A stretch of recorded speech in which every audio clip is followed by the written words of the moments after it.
the position I'm coming from is that it is really too late to do something about environmental catastrophe. So 20 years ago or so, or even when Hansen won Congress in '89,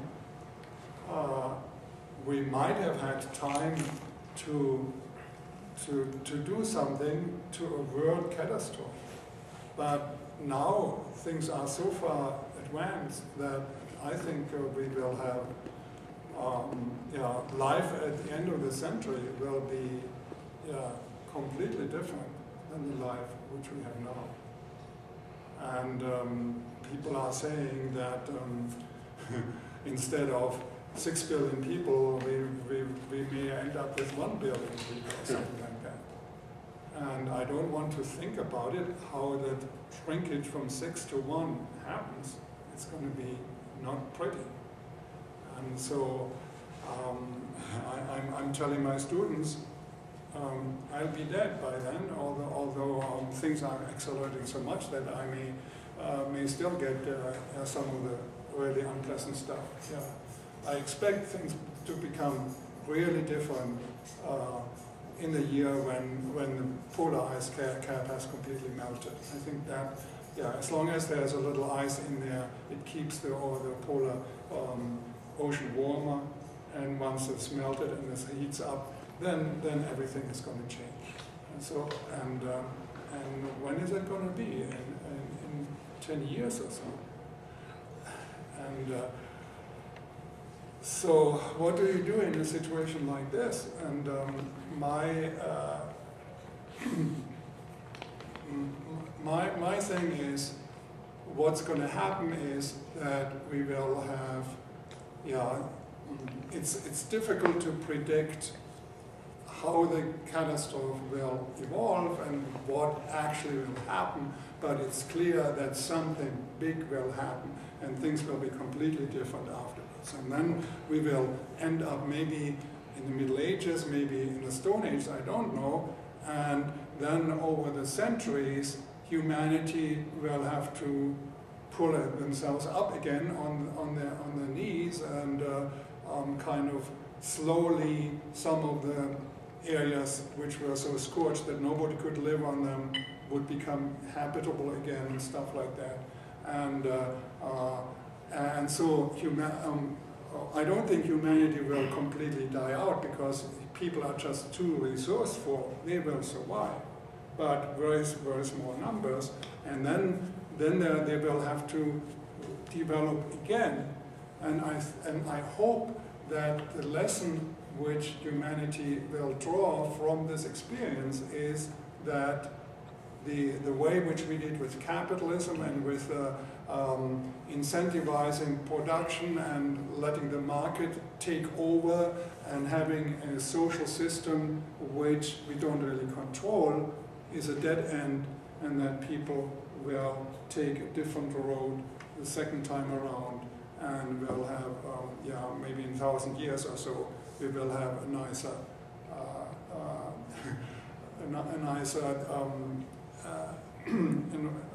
social environment.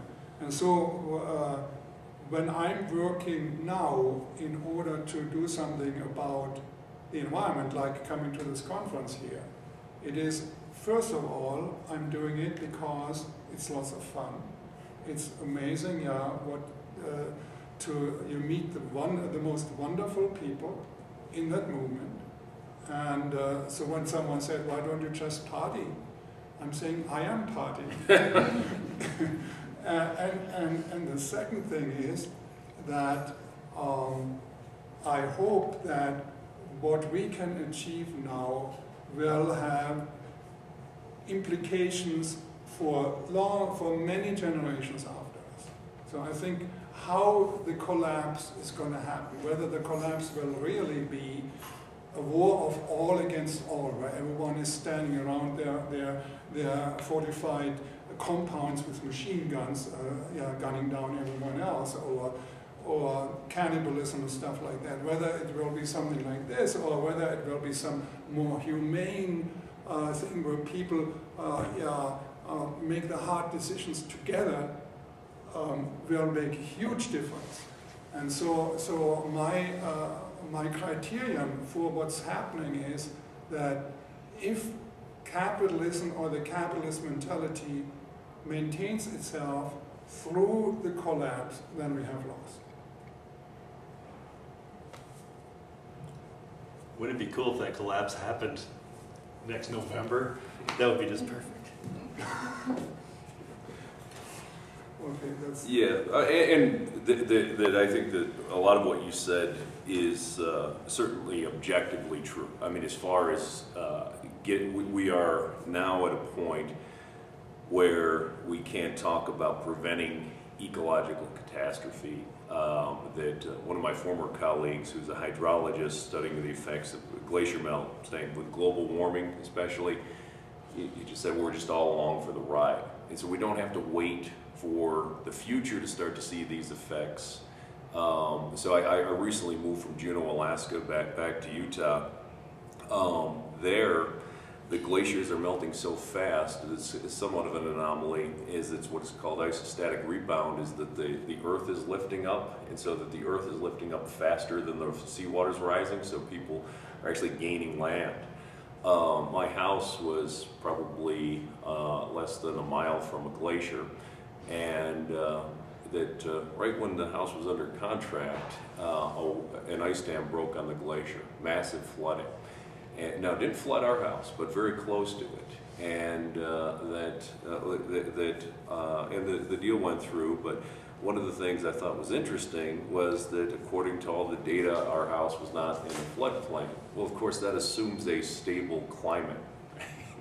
that of course these glaciers are just rapidly melting, and already in the Arctic, we're already seeing these effects. That it's certainly within the realm of possibilities that at least within Alaska, maybe they'll survive in some parts of the world, but the polar bears will be absolutely extinct due to, but many other species. And so I certainly agree that we've really passed the point of preventing massive ecological damage, and that we're certainly going to have to alter the way we change. I guess my hope, though, well, in answer to can the world survive capitalism, absolutely not. That there has to be something to replace it, which is socially just, ecologically sustainable, but then also, I would say, has to take into account other species on the planet. My own background, I'm an environmental sociologist, but I would say if we look at capitalism, I would say both as an economic system, but also as a culture, it is not ecologically sustainable. And so, one of the more obvious things if we look at capitalist economics is that it depends on ever-increasing levels of production and consumption. And that's physically impossible to have perpetual growth. Quoting Edward Abbey, hopefully many of you have read Abbey, saying perpetual growth is the ideology of the cancer cell. It's just not a possible thing. And then it's also important to understand, and Marx talked about this, is that capitalism constrains the freedom not only of workers but of capitalists themselves, of government officials. I mean, if we look at contemporary corporation, they have to perpetually expand. They have to convince their shareholders that they're going to make an investment and they're going to get more out of that than what they put into it.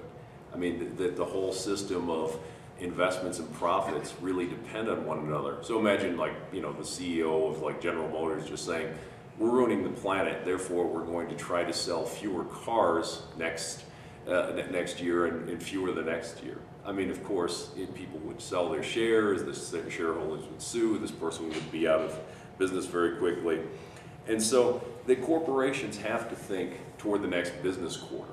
That short-term profit, expansion. One of the interesting things I read recently, I mean, if we look at as far as building these massive vehicles, is that the average fuel efficiency of vehicles in the 21st century is lower than that of the Model T Ford, right? Because if you look at a Model T Ford, relatively small vehicle, these massive things, they have to put them out, they have to increase. But then if we look to what many individuals will say, well, but the government can regulate it. Well, no, the government can't regulate it. I mean, if we look at the Democrats or the Republicans, both embracing, obviously, capitalist economics, they just have different versions. They're both parties of perpetual growth. And so Republicans are embracing supply side or trickle-down theory economics. So let's cut taxes on the wealthy and corporations, and the economy will grow. And then if we look at what Obama's doing now, or at least trying to do, is Keynesian economics. The idea, government spending, create jobs, but the ultimate goal of both of these are to have economic growth.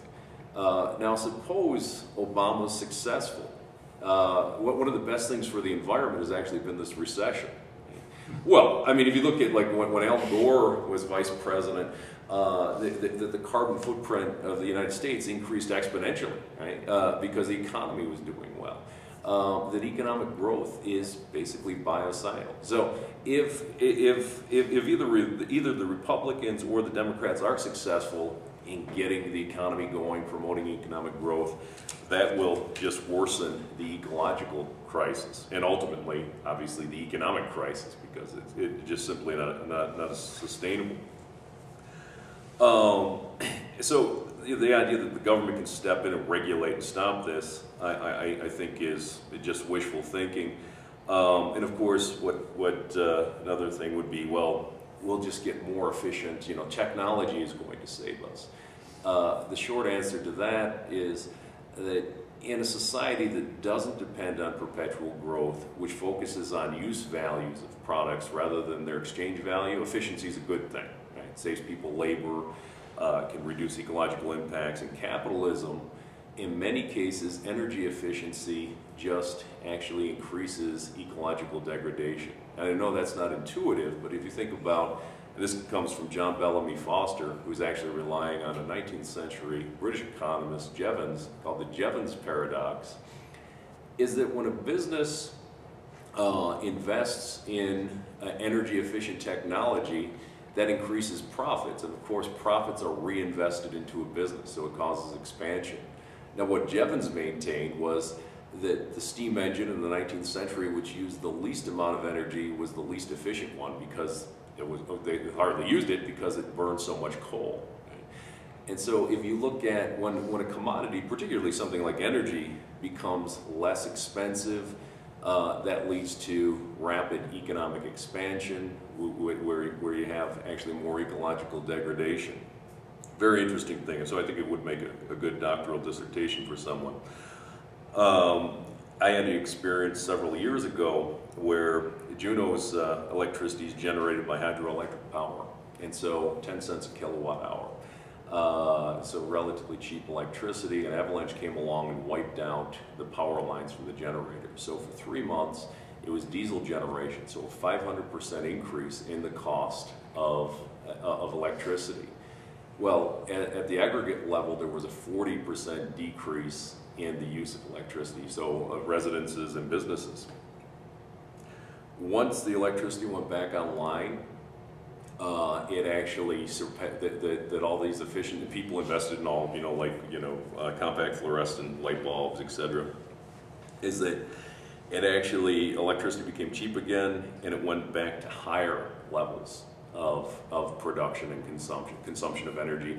And that was even despite a slight decrease in population, right? So that you get these commodities, not just businesses, but individuals tend to use more.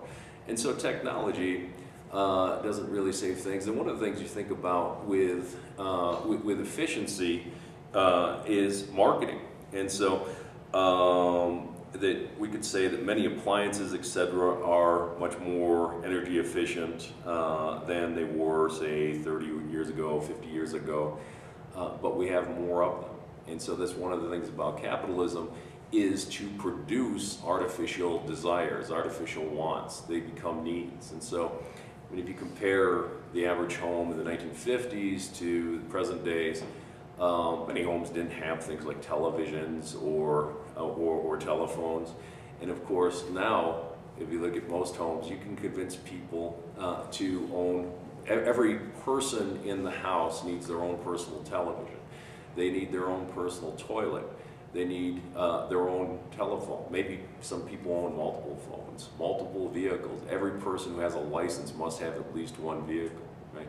So it doesn't matter even if these things are more efficient, or even like think about houses being maybe more energy efficient, but they're much larger, and so that the aggregate level of energy used. And this is caused by marketing. Now, if we look at culture, I think one of the myths about Utah is that the dominant culture is Mormonism. The dominant culture of Utah is capitalism, and you know, the dominant culture of Massachusetts is capitalism. But the basic belief of capitalism, of capitalist culture, is certainly that ever-increasing standard of living is both desirable and possible. How do we measure our progress as individuals? By how many commodities we can consume, or we're able to consume. But also, it turns us into individuals who are isolated from one another. And so that you were talking about, well, making this kind of connection with future generations, hoping they're going to do better. Capitalism, we're not even, the future generations, for all intents and purposes, they're just off, they're not even on the radar, but other individuals, maybe just your immediate family, something like that, but the isolated individuals, is that the belief is that each individual pursuing their own interests results in the common good. And this is, I mean, you talk about a radically new philosophy in the history of humanity. That's certainly contrary to anything that came before it, any sense of community, any sense of self-sacrifice for the common good. No, the capitalist culture teaches that self-indulgence is good, that not caring about other individuals is good. I think Kurt Vonnegut captured it well in his novel, God Bless You, Mr. Rosewater, where he said, you know, on some of our currency, it's printed E pluribus unum, so out of many, one. He said that should be replaced with, screw you, Jack, I've got mine. Right? And that is not an ethic that allows people to survive over the long term. That's all I have to say. Thank you. Perhaps I'll move over. It seems like I'm part of the panel. There's plenty of room here. And for those of you that did join us late, this is Hans Ehrbar, pronounced correctly? Yes. Of the University of Utah's Economics Department, and Alex Simon, who is on our behavioral science faculty as a sociologist. And I as well am a sociologist in behavioral science. I've had my comments somewhat written down because I will talk forever if I don't do that. We'll see how all these new glasses work. You had reading glasses last time I saw you. I just got them, and I don't think I can use them. They worked all right this morning. But the despair that I heard Dr. Ehrbar suggesting really is there when you stop and think about things rationally. But another point was that, you know, even if the future doesn't look real rosy, we still don't want to give up the struggle, don't want to just allow despair to take over, because that's just, you have to go down fighting at the very least.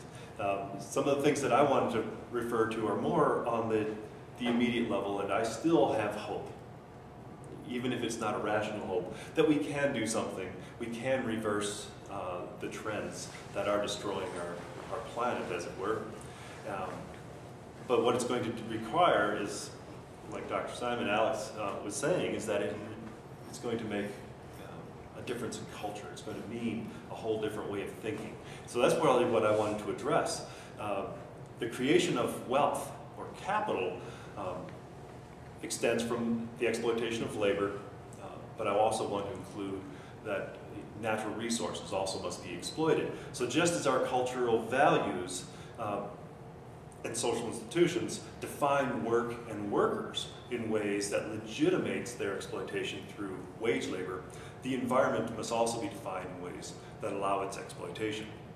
So first of all, just as an introduction to my discussion, I wanted to begin by questioning this idea that we're talking about the environment to begin with.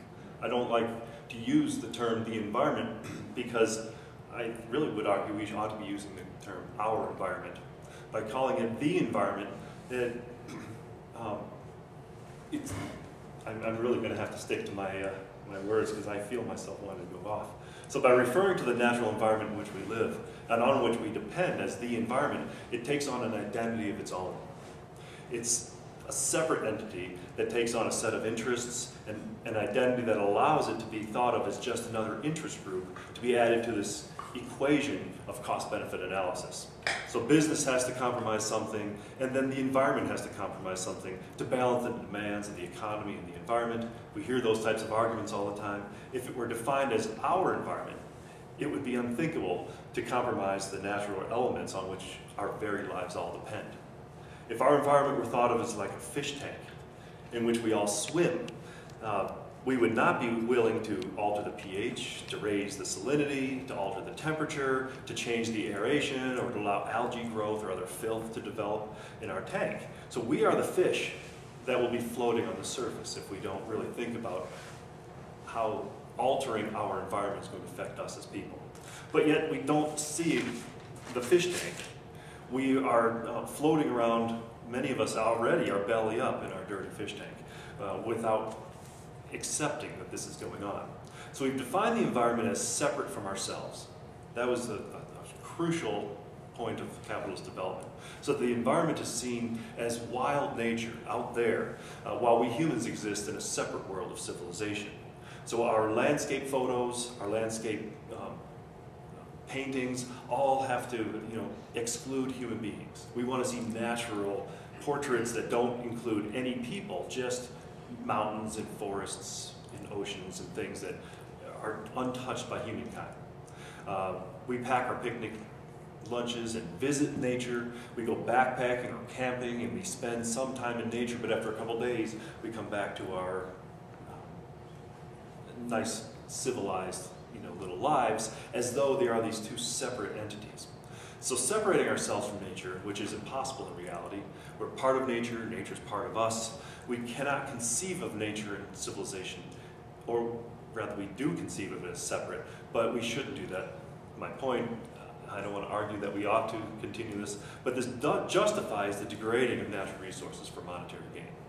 We can see nature as something to destroy, something to conquer, something to use, because we define it as something separate from ourselves. So can the world survive? And I actually don't think that there's a problem with the Earth surviving. I know we've mentioned this before, that the Earth will continue to go on just fine, but we humans will not. And all the other living things potentially may not as well. So almost all people will develop cancer in their lifetimes now. This is just a fact. We are spending billions of dollars to find a cure for cancer, but at the same time we don't stop giving ourselves cancer.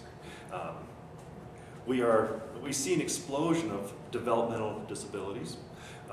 We see allergies, asthma, autoimmune diseases, juvenile diabetes, heart disease. All these things are taking place at an earlier and earlier age. This is a time in which, for the first time in recent history, the next generation will live a shorter life than their parents. We have obesity and malnourishment in the same population, typically in the same person.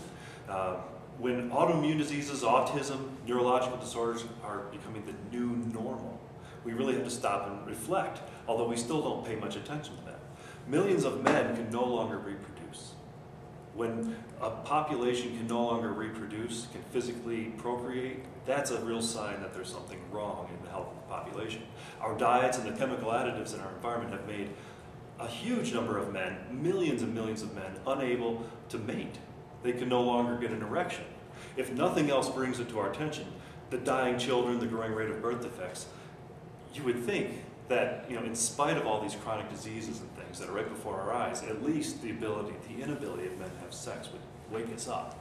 But it doesn't seem like it's making much difference because we have Viagra. You can take a pill, and somehow we don't have to deal with the causes for the inability of millions of American men unable to have sex any longer. So we talk about this melting ice, the changing weather patterns, all these big issues. I wanted to bring things down close to home. Capitalism seeks to exploit nature, so it is defined as separate from the people. So we can conquer it, we can defeat nature for our own gain, or at least the gain of the investors and the business owners. The defeat of nature is advertised as a benefit for all of us. It makes our lives easier, it makes it more plentiful.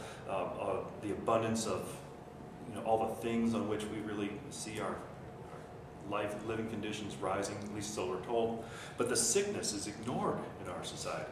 If you think about how our food system is working, our nature requires the natural decomposition of living matter in order to replenish nutrients in the soil. Those nutrients are absorbed into the organisms that we eat. That's what nutrition is.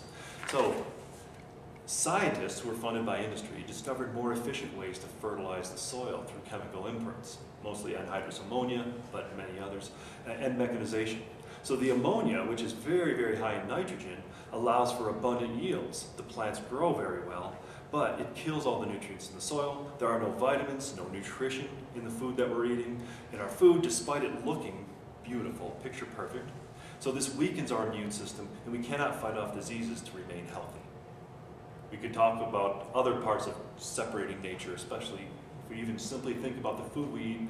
The industrial agriculture is also break down the composition of the soil, which has allowed most of the soil that existed following World War II to now be eroded and gone at the bottom of the Gulf of Mexico.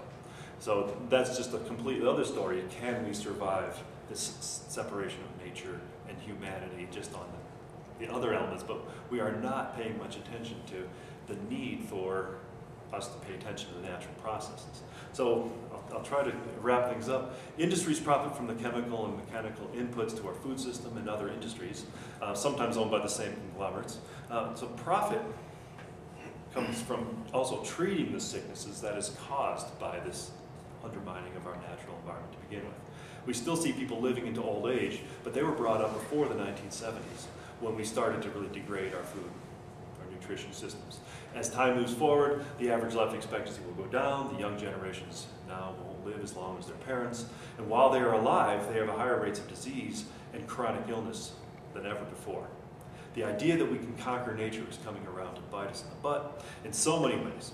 The overuse of antibiotics will allow pandemic outbreaks. The alteration of the chemistry of living systems is undermining the ability of organisms to survive and reproduce. We could go on and on.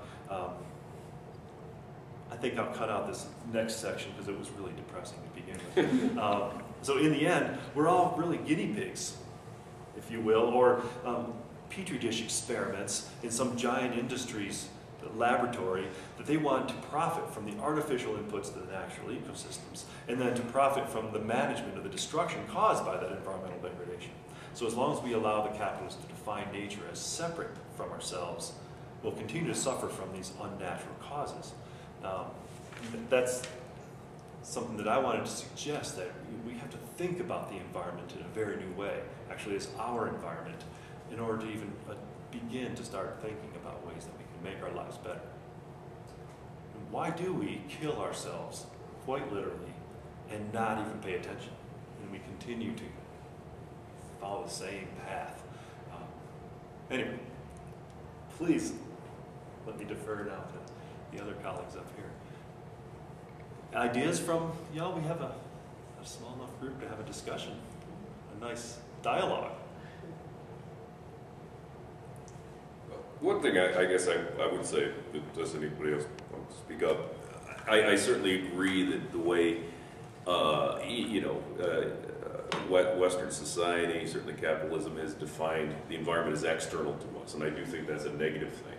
That we're separate from. So the environment is right here. We're in it. Humans are certainly part of the environment. I think I would disagree in defining it as our environment, though. So going back to Marx said that no one owns the environment. So saying that not present generations, not even the collective future generations own the environment. He saw it as belonging to humanity in general in perpetuity, and I would partially agree with that, but I think it also needs to be redefined as we're just one of many species on the planet, and like all species, we're going to eventually go extinct, and we've only been here really for a short time. That I think has to be conceived of more from an ecocentric point of view, is that we're just one species among many, and that I would operate from the premise that other species perhaps don't have the right as individuals not to die. I mean, we need to kill things, be it plants or other animals, to survive. We need to appropriate. We're part of the environment, but we do need to appropriate from the environment. I mean, basic biology, a certain degree of killing is necessary for life on Earth. But we need to consider not only present-day humanity, future humanity, and not look at it as, well, this is our planet, we may do with it what we wish, but also the well-being of other species. And of course, that's even, it could be seen in terms of enlightened self-interest, is that ecological diversity is certainly in the long-term interest of humanity as well. Maybe one thought when you said our environment is being killed and we don't even pay attention to it. And I think as a Marxist I see a parallel between the lack of consciousness of the population that this is our environment. It's parallel to the lack of consciousness of our population that what's wrong in capitalism is that the producers are separated from the means of production, and we should, just as people, the thought that we should have control over our means of production is so thoroughly driven out of us that the thought that we should have control over our environment doesn't even come up anymore. So there is a parallel, so capitalist exploitation prepared us for the ultimate exploitation and suicide which is going on right now. That's a more formal way of explaining the point I was trying to make. These, the lack of awareness that we are, directly affected by these environmental circumstances, really is part of a false consciousness, but I do see that as produced by an outside force. It's a cultural value that's been created in order to enhance what Alex was suggesting, the marketing of consumption. To not pay attention to these things is really important. Well, and I think one of the unfortunate things is the higher your socioeconomic status, the more you can externalize the costs of production and escape, at least temporarily, the effects. So you think locally, the air quality is horrible, but you could just buy a mountain retreat to get above the inversions. Or Lawrence Summers seems to be the darling of Democratic presidents, but so both Clinton and Obama, and of course many of you know he was at Harvard, ran into some difficulties, but this idea, the environment being a separate entity and suggesting, well, it's a good idea to put polluting industries into the third world because these peasants don't really buy that much anyhow, so we might as well poison them.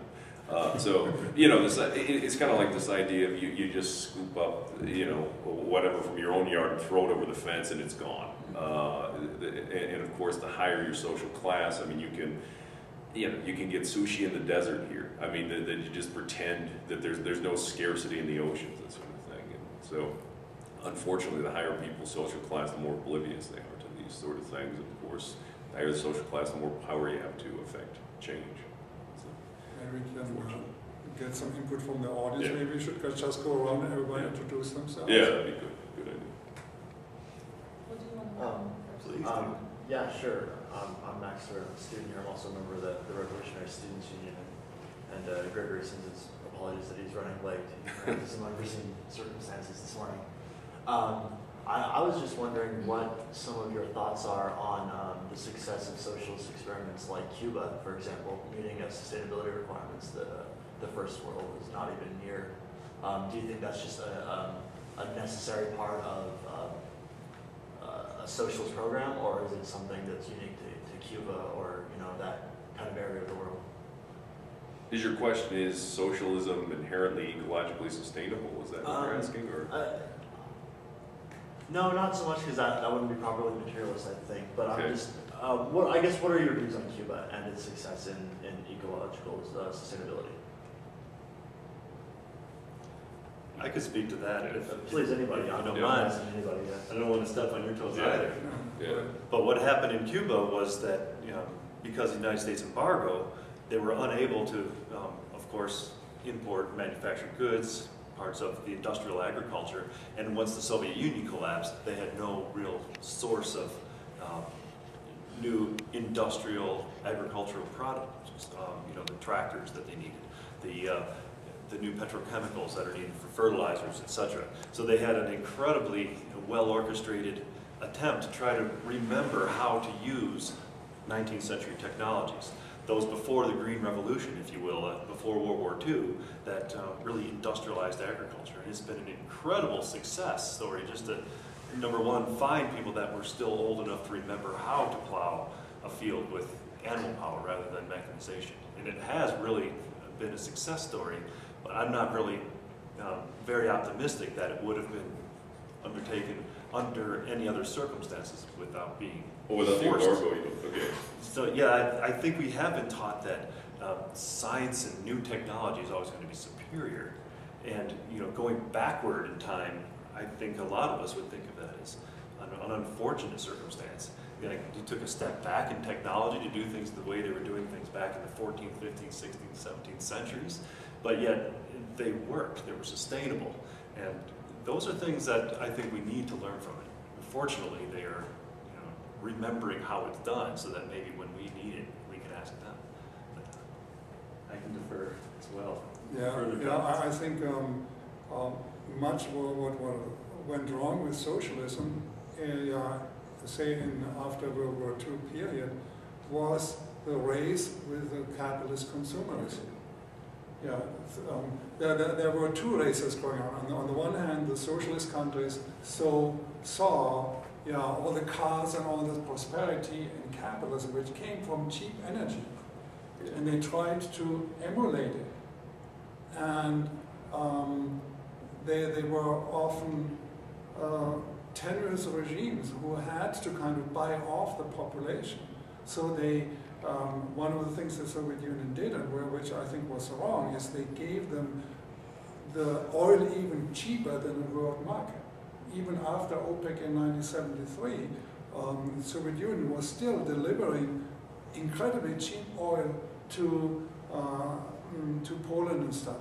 And the Polish area in Silesia or pretty much anywhere there, became environmental wastelands because they used so much coal and pollution, and there was no guard against pollution, just in order to keep up with producing enough consumption goods so that they could keep up with the rest.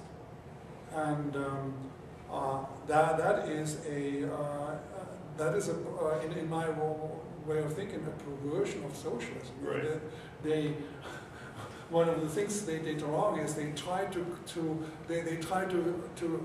selectively copy elements of capitalism which they thought were good, and they pretty much did everything wrong this way. They should have started completely fresh with a completely new philosophy how to live and what a good life is. But they couldn't do this because there was this huge temptation and pressure, and everything seemed to be so wonderful. And the Hollywood film said, "Oh, live in America, and you're going to live like God." And so they had the same notions of capitalist progress, more production, more consumption. Yeah. But I mean, and I don't know that much about environmental policy in Cuba. That I am aware that they've done a lot better job than certainly most Latin American countries, and things like forest preservation. That has been voluntary, and that has been basically in sight of the need for ecological diversity. I think that with a society like Cuba, once you switch over from looking at producing things, for their exchange value into their use value, I mean, Cuba's certainly done a much better job at figuring out, well, how do we deliver healthcare to everyone? And in many cases, much more successfully than the United States. How do we feed everyone? That sort of thing. So, I mean, depending on the social class you're born into, you would probably be in some cases much better off being born Cuban than being born into the United States. I mean, particularly in some of our inner city urban areas. But I mean, I think we're all in agreement that certainly the Soviet Union was both a social and an ecological nightmare. So that socialism is not necessarily going to lead the way either, just by nature of being socialism, that it has to have a green element to it. I apologize, I have to leave for another class, Okay. so I'm sure you're in capable hands. Good day, Al. Nice to meet you. Thank you. Thank you. Al, thank you for having me.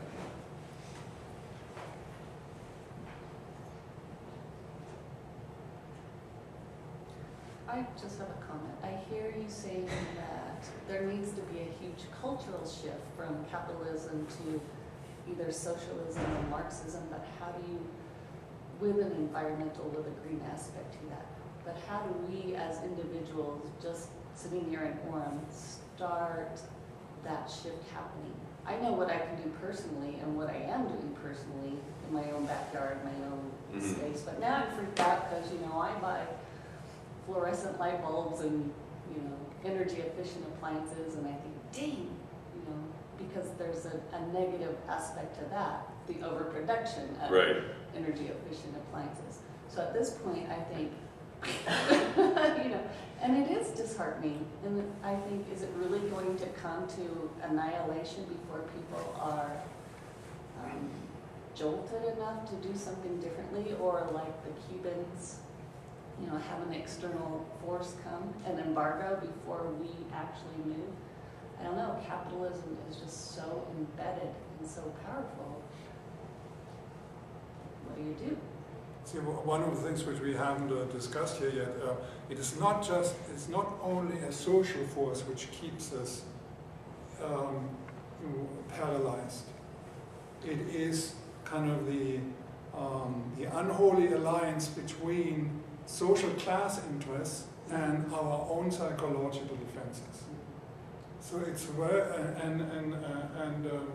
they both come together to make it impossible, yeah, for people to think that this is reality. And I know, yeah, many things I'm doing myself. One of the things, for instance, all my passwords, yeah, and nowadays you need so many passwords. They all have to do with global warming or dust bowl or tornadoes. So every day when I type those things in, I remember again, oh yes, those things are coming. And even if everything is nice and wonderful outside, this is an illusion. It is we are living in a emergency situation which does not look like an emergency situation. Right? If there would be lightning flashing on the sky and stuff like that, then people would maybe realize that something is happening. But all you hear is on specific websites about, oh yeah, polar ice just reached a global minimum again, surpassing even the minimum in, what was it, 2007 or so, which was catastrophic, and now we are below that. So these are the lightning flashes, but they are not visible to the normal person. Everyone acts as if it was not happening, and everyone who's talking about we have to get the economy grow again is ignoring all those things. Right. And so what do you do? So I'm kind of pinching myself. I don't own a car. I sit on the bus stop and wait for the bus, and the bus doesn't come. And while I'm waiting for the bus, one SUV after another cruises by with one person in there, and I see all this insanity, what's going on. And another thing is I just one trick how to make this real for myself, because that's really important. That I need to be completely convinced that it's a reality. Otherwise, I'm not able to make the rational responses to it. And one thing is just start acting as if it was real. and that makes a difference too. So for instance, I made an investment which in terms of an investment is a very bad investment, namely I bought some land adjacent to where I live, and I'm renting this out to an organic farmer, so that I have food available. And this is, in terms of monetary investment, it's a bad investment, but in terms of just telling myself, yes, that is the kind of things we need to do, it kind of grounds me more in reality.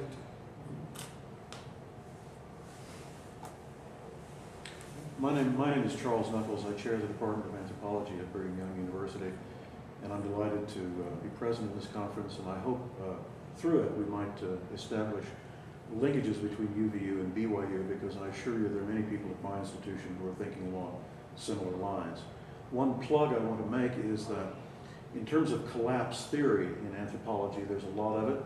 The three people I read most in that regard are all appearing in the state of Utah within the next couple of weeks. One is Norman Yaffe, an archaeologist at the University of Michigan, who will be giving the Shallot lecture at BYU on Thursday at 3 p.m. He will be talking to a large audience on the nature of collapse and how it can be assessed archaeologically. The second talk is next week in Salt Lake City. That's Richard Heinberg, who will be talking about the end of growth. That's the title of his most recent book, and he's well known in peak oil circles as the author of The Party's Over and Peak Everything and a few other things. The third talk will be coming up on October 7th. That is Joseph Tainter, who wrote the classic text published by Cambridge called The Collapse of Complex Societies. Joe Tainter is the chair of economy at the Department of Economy and Society at USU at the moment, and he'll be coming down to BYU to speak on October 7th.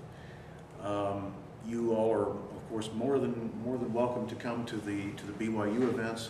I will be traveling up to Salt Lake City by car to attend the two talks by Richard Heinberg, and I'm more than happy to carpool with any of you. But please do, let's establish linkages between where you are and BYU, because we do, in fact, on this, have a lot in common. One of the things as far as making transition, with capitalist culture, I do think there's a lot of evidence that it's really just built on so the whole thing of that increasing standard of living leads to greater happiness. The whole thing is just really built on a weak foundation, which I think could pretty seriously implode. I mean, now short term, there's not a lot of reason for optimism. I mean, I was at this institution years ago. I did some research around 2003, and like the average student wanted these huge salaries. They expected to get them. They wanted about half of them wanted to own not just one home, but a second home for recreation and these huge vehicles and all of this sort of thing. But the evidence to support, beyond a certain level, right? People need food, clothing, shelter, health care. Beyond a certain level that it actually increases happiness is really not there. So if we're talking about Cuba, the Cubans are some of the happiest people on the planet. That if we look at ourselves versus the 1950s, per capita consumption has nearly doubled since then. The number of people reporting to be happy, about a third, is flat, right? That this idea, if you think about if you think about things which preceded capitalism, so different religious philosophies, etc. None of them tell you that getting more material resources is the path to happiness. And I think that I do see, glimmers of hope in like the economist Juliet Shore, or Society for a New American Dream, getting people to reject consumerism. So you might have heard of like voluntary simplicity. And so what does the market offer us for the economic crisis? Go out and buy something, right? So go out and buy, your Nissan Leaf, and so I saw this commercial where this polar bear will come down and hug you, right? That maybe a better solution is to buy. Maybe you've heard of Buy Nothing Day. Maybe walk to work, right? Maybe don't buy something, right? And maybe exchange, these hours people are working. What Shore talks about is to develop genuine relationships. A friend of mine who works on this campus, Grant Richards, he's a psychologist, but he's also a Mormon bishop. What I thought was really interesting is that as a Mormon, he really embraced this idea of voluntary simplicity. And part of Buy Nothing Day, you can give people certificates for Christmas where you say, hey, let's not give each other gifts. Let's spend time with each other. And he said some people thought it was great, but some people were genuinely angry with him. How dare you, say you're not going to buy me something or not let me buy you something, So what I think is interesting, what's been talked about is the Freudian idea of a fetish. So like, people having sex with a shoe rather than a human, is this idea that you substitute an object for a healthy adult relationship. Well, this is what we've done. It doesn't have to be sexual, but rather than spend time with your kids, you buy them all kinds of lavish gifts, and there's actually a positive correlation, or actually a negative correlation. Is the less time parents spend with their kids, the more things they spend to compensate for that. So I think holding out the promise of genuine human relationships, and rather than having our television tell us what we want, figuring out what we want on our own, I think holds some promise at least.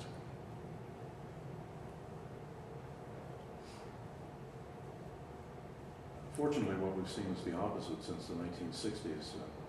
You all are probably familiar with Robert Putnam's book, Bowling Alone. Right.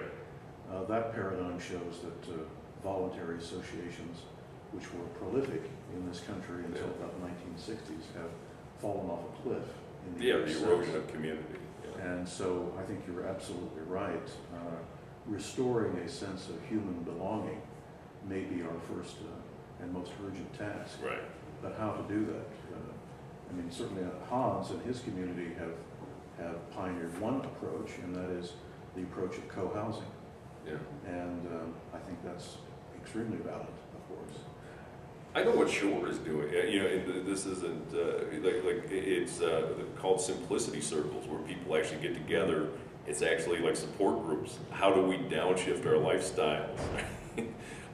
Part of that is building community around that, and redefining and figuring out what you can get rid and what you can get rid of. But you're that absolutely what Putnam's talking about is that we become these isolated individuals sitting at home shopping in the internet or television telling us we must go out and get these things. And of course, one of the things that Juliet Shore's talked about, our reference groups used to be, keeping up with our neighbors, keeping up with the Joneses. Now we're trying to keep up with fictitious people or on television, or somebody like Donald Trump or Paris Hilton. And they're telling us who we are and who we should aspire to be is a very scary thing. So we have to, there's certainly not an easy way for the transition, but part of it I think is being aware of the problem, finding like-minded people, getting support from them,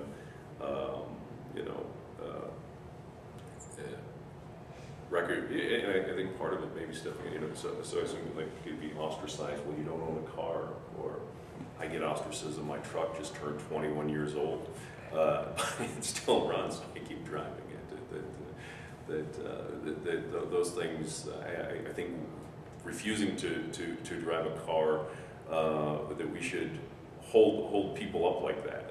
What Herman Daly, brother of the economist Herman Daly, said, if you go back and you look at prior to Christianity, monks who took a vow of poverty were held in higher regard than wealthy merchants, and we've just inverted that. And so we've got to get back to the people who put service to community and self-sacrifice for the common good. We've got to elevate those sort of behaviors.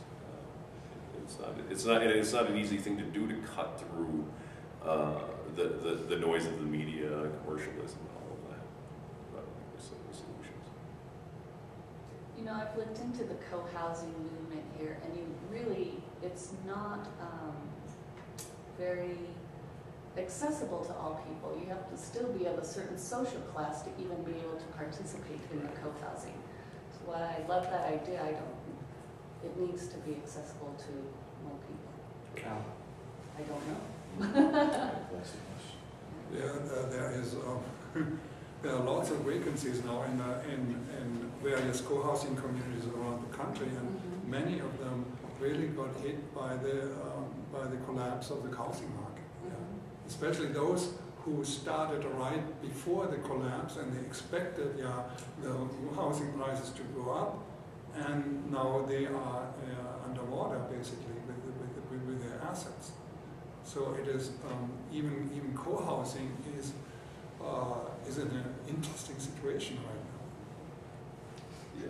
Yeah, and one of the things that Shore talks about is demanding that alternatives be made available and affordable. I mean, like one thing that we've all experienced in our lifetimes is the disappearance of public telephones, and so it becomes mandatory. Many people feel to go out and buy a phone and carry your phone around with you, or the same thing with mass transit, or well, a recent argument I got into with President Holland, this idea, well, we have more students, therefore we must build more parking lots and subsidize cars.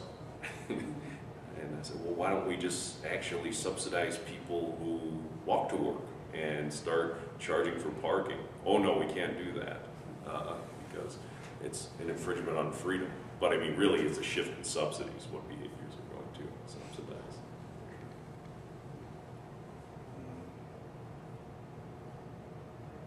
Shall we declare victory? Hope for the future? Yes. Yeah. A few more thousand people here. Yeah. But yeah, I was a little nervous at the beginning. I do appreciate people showing up. So I need a reading list. Could somebody put together a reading list for people who need to be educated or would like to educate others? Juliet, sure. Sure, yeah. I mean, there's tons of that. My email is alex.simon@uvu.edu. That I can certainly email you some of her work. Okay. But there's all kinds of things that certainly.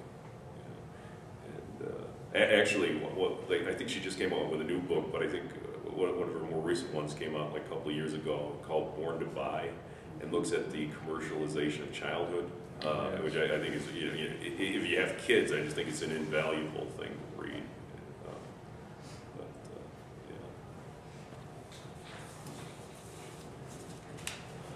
Well, thank you very much. Yeah.